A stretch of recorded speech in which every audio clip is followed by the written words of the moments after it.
Приветствую уважаемых подписчиков и гостей канала. Перед просмотром ставьте лайк, подписывайтесь на канал и не забывайте нажимать на колокольчик. Липецкий областной суд сегодня закончил рассмотрение уголовного дела в отношении 46-летнего Тенгиза Гигиберия, известного в криминальном мире как Тенго Потийский.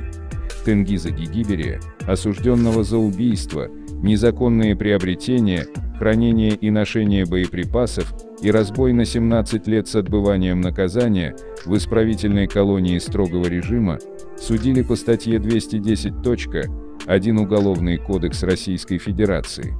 Занятие высшего положения в преступной иерархии. Санкция этой статьи предусматривает наказание от 8 до 15 лет лишения свободы, со штрафом в размере до 5 миллионов рублей либо без такового, и с ограничением свободы на срок от 1 года до 2 лет. Обвинение просило для Тенгиза Гигиберия 11 лет лишения свободы, суд назначил ему наказание в 9 лет особого режима.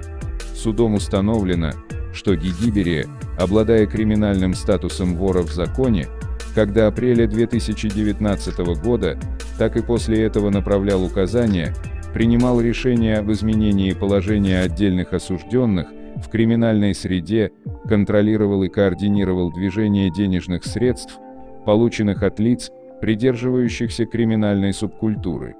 Быть вором в законе стало уголовно наказуемым преступлением с 1 апреля 2019 года.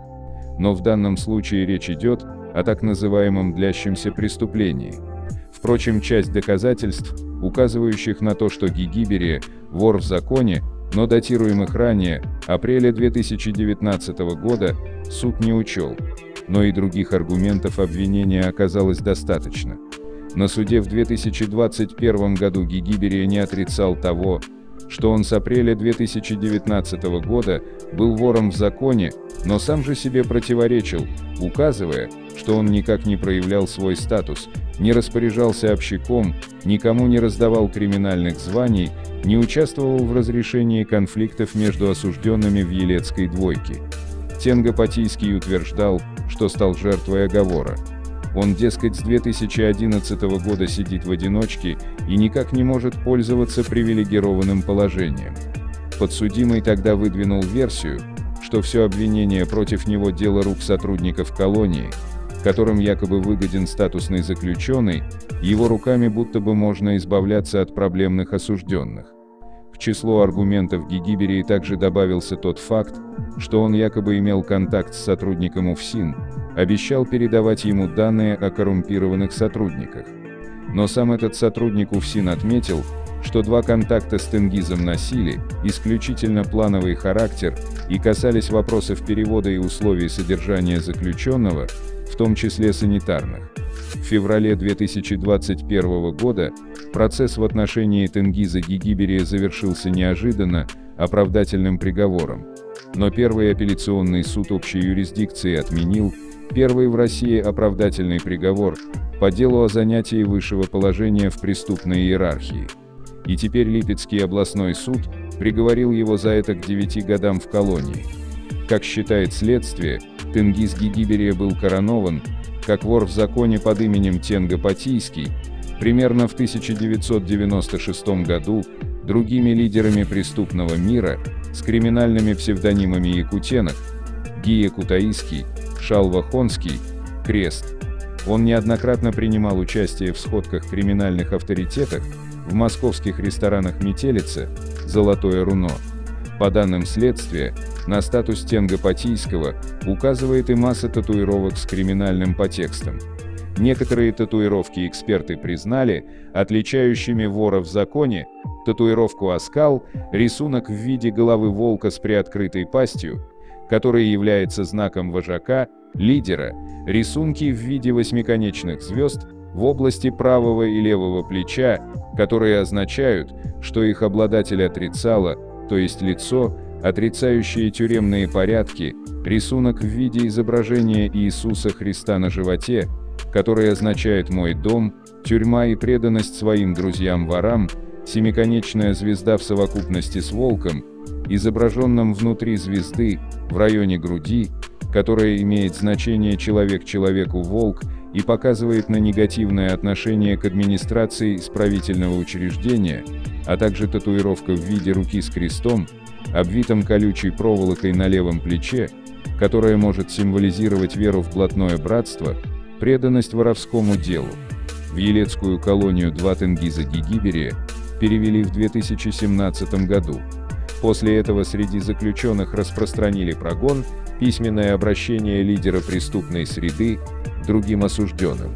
В этом документе, содержащемся под стражей, сообщалось о прибытии в учреждение вора в законе, указанием и распоряжением которого, в соответствии с обычаями и правилами криминальной субкультуры, все лица уголовно-криминальной направленности, имеющие более низкие криминальные статусы, обязаны подчиняться. Нового постояльца тюрьмы тут же посадили одного в камере, чтобы исключить его негативное влияние на других осужденных.